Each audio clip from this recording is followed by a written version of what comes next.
Continue करेंगे। जब हम फर्स्ट चैप्टर पढ़ रहे थे अपने कल वेलोसिटी के बारे में देख लिया था, तो आज हम एक्सेलरेशन देख लेते थे। एक्सेलरेशन क्या होता है, तो एक्सेलरेशन को हम डिनोट करते हैं ए से, और वो होता है चेंज इन वेलोसिटी। अपना वेलोसिटी पढ़ा था, उसको हम रिप्रेजेंट करते हैं v से।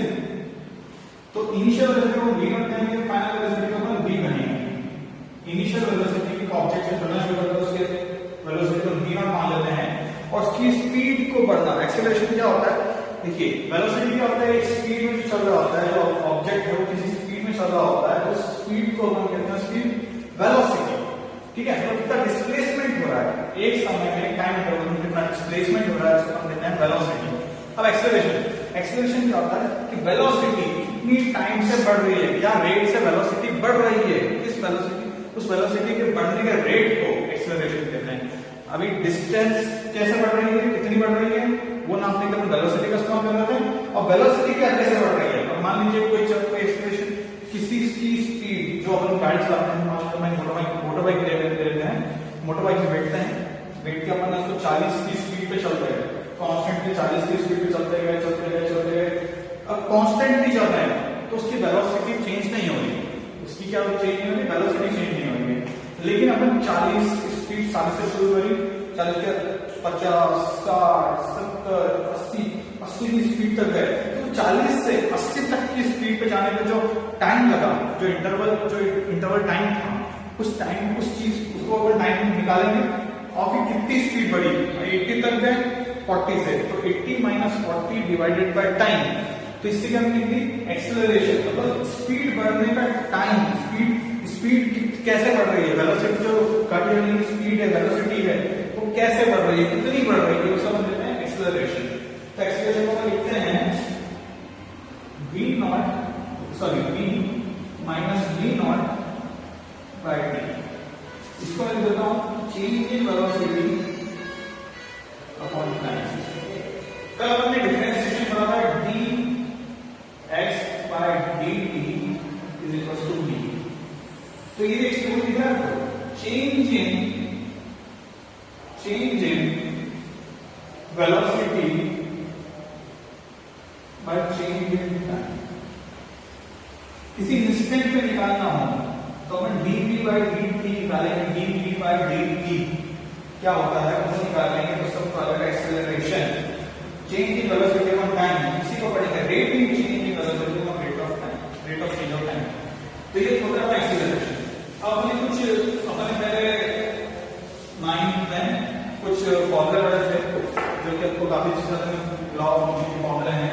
इसमें से एक फॉर्मूला है v equals to u plus at, second है s equals to ut plus half at square,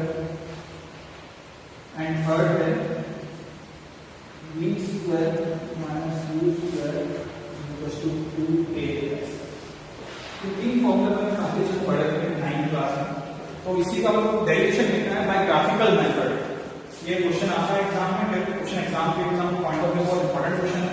इसमें सीधा पूछा था कि derive with formulas using graphical method.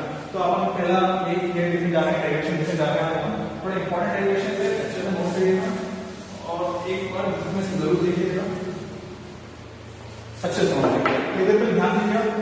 अपन मान लेते हैं डिस्प्लेसमेंट x है, उस डिस्प्लेसमेंट x को चलने में टाइम लगा t, इनिशियल वेलोसिटी थी v नॉट, फाइनल वेलोसिटी हो गई v, और उस मोशन में एक्सेलरेशन जो था वो a है। तो अपन कह सकते हैं, अपन ने वो फॉर्मूला पढ़ा था कि एक्सेलरेशन को कहते हैं v minus v not by t, ये कहेंगे। और इसको ऐसे कह सकते हैं कि कोई भी ऑब्जेक्ट की वेलोसिटी किस टाइम पे चेंज हो रही है, इसको हम v plus v not equal to v not plus at से बात करते हैं। ठीक है, तो इसी को ग्राफिक में अगर हमको रिप्रेजेंट करना है, ग्राफिकल मेथड में, तो ग्राफ इसका कुछ ऐसा होता है। ये देखिए जो मैंने लिखा है ये इसी को हम इक्वेशन नंबर 1 में नाम देंगे, जब पढ़ चुके हैं v equal to u plus v not क्या है, इनिशियल वेलोसिटी, तो v equal to u plus at हो गई। इसको हम इक्वेशन नंबर 1 में नाम देते हैं। अब इसको हमने ग्राफ प्लॉट किया तो हमने देखा कि जो ये वेलोसिटी की लाइन है, टाइम की लाइन है। तो t टाइम पर इनिशियल वेलोसिटी कितनी थी v नॉट, तो पहले v नॉट को सेट करते हैं, अब यहाँ पर एक्सेलरेशन का मतलब a, जब हम एक्सेलरेशन टाइम के लिए t टाइम पे कितनी वेलोसिटी पर होगा, t टाइम पर v वेलोसिटी पर होगा, ये t टाइम पर v वेलोसिटी होगी और v वेलोसिटी होगी। ठीक है, तो अपन ने इसी चीज को इक्वेशन में लिख दिया, v is equals to v not plus 80, v not plus 80, ये t है, ये t की लाइन है, तो ये 80, ठीक है, ये 80 होगा, ये जो हिस्सा है v माइनस v नॉट रहना है, ये 80 के बराबर रहना है, ठीक है, ये सब 80 के बराबर है। तो अपन ये बड़ा dv by dt इस x होता है, और यहाँ पढ़ लोगे कि जो एरिया इसके बीच में जो आता है, जो ग्राफ में जो एरिया होता है v लाइन से अपन ने dv by dt निकालते हैं, dt नीचे होता है तो t नीचे होना चाहिए, v ऊपर होना चाहिए। तो जो ये जो ग्राफ बनेगा, इस ग्राफ में जो एरिया होता है, इसी एरिया को अपन कहते हैं डिस्प्लेसमेंट x कहते हैं। मतलब dv पर ग्राफ का एरिया निकालने से तो नीचे एक्सिस पर टच करके जो एरिया निकलता है, ये जो पूरा एरिया निकलेगा, इसी को अपन कहते हैं x। मतलब डिफरेंशिएशन हो जाता है जब अपन इसका एरिया निकालते हैं। तो अपन इसमें इसका एरिया निकालने के लिए अपन लिखेंगे, इसे निकलेगा x निकलेगा। तो अपन ने एरिया ऑफ ABD को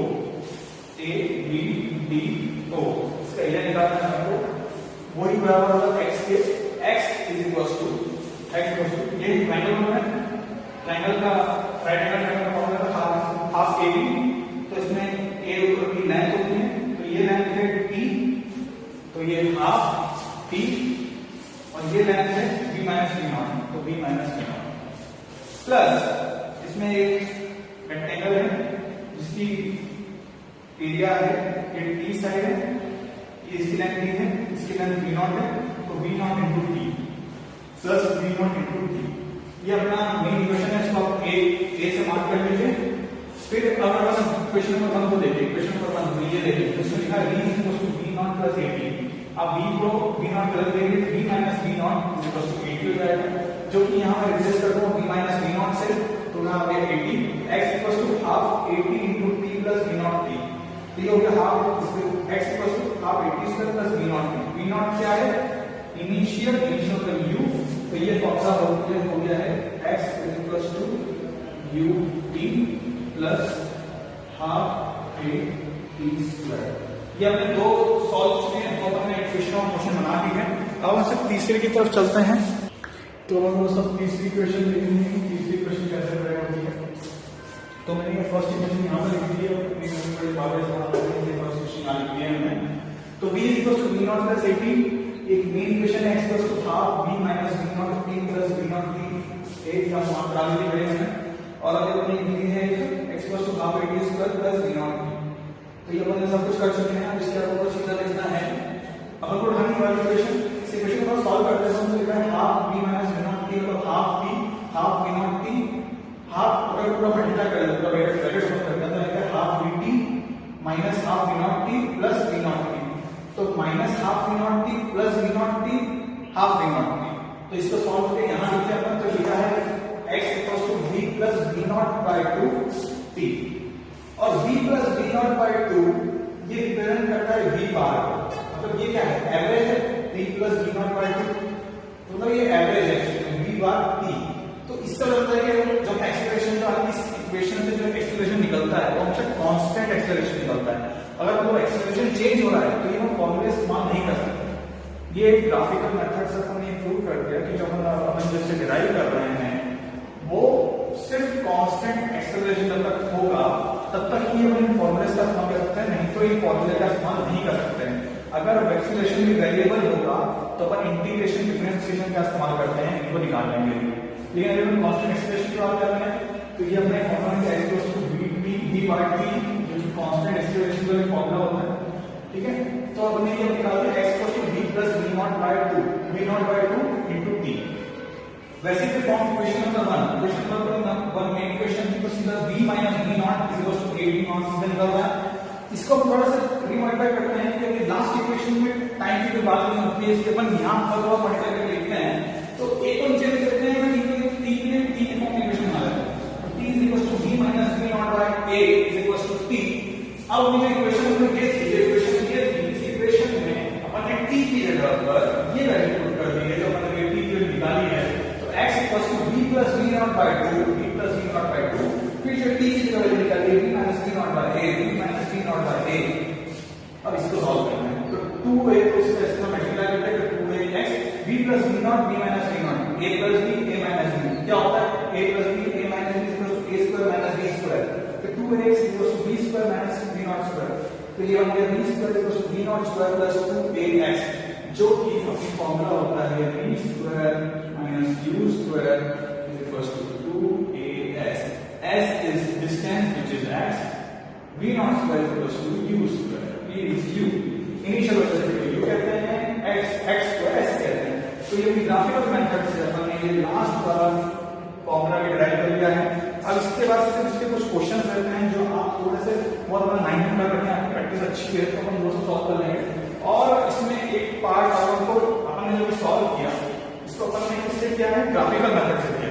अपन ने इसको बोला है ग्राफिकल मेथड, मतलब कोई और मेथड भी है, और वो भी एग्जाम पॉइंट ऑफ व्यू से इंपॉर्टेंट है, क्योंकि एग्जाम में इन दोनों को हमेशा एक क्वेश्चन आता है कि आप ग्राफिकल से डिराइव करो इक्वेशंस को, या फिर आप इंटीग्रेशन से डिफाइन करो इक्वेशन।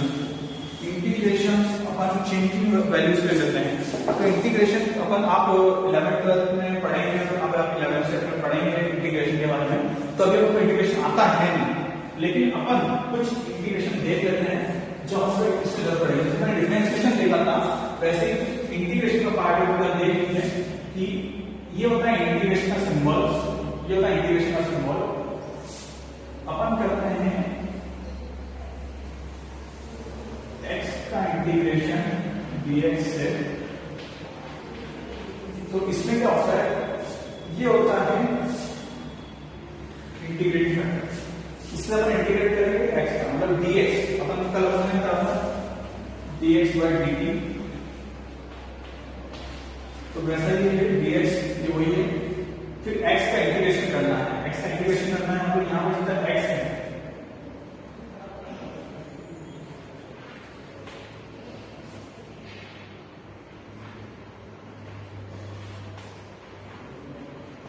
ये मैंने जनरल देख लिया सीधा। एक कोई कांस्टेंट पर वैल्यू होगी, मतलब x की पावर उस कांस्टेंट में होगी, तो उसका अगर इंटीग्रेशन करते हैं तो x की power a plus 1 divided by a plus 1, ये हमने जनरल कर लिया है। इसको हमें तो याद रखना है, क्योंकि यही का इस्तेमाल करके हम पूरा इंटीग्रेशन कर लेंगे। और कल हमने x पर लिखी d of x by dt d होता है, आज हमने पढ़ लिया d पर dt a होता है।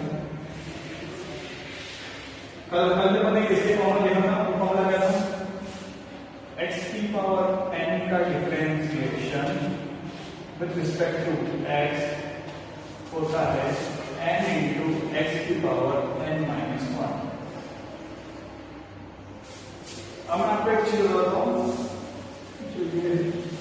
दो फॉर्मूला कर लेगा कि डिफरेंशिएशन करना है या इंटीग्रेशन करना है, तो ये फॉर्मूला को इस्तेमाल करना है, ये फॉर्मूला इस्तेमाल करके अपना अंदर का डेरिवेशन भी आ जाएगा। तो आज हमने ग्राफिकल मेथड देख लिया है, कल आपको इंटीग्रेशन मेथड से किसी चीज को सॉल्व करना है, तो आप थोड़ा पढ़ लीजिएगा, कल आके हम कर लेते हैं। Thank you.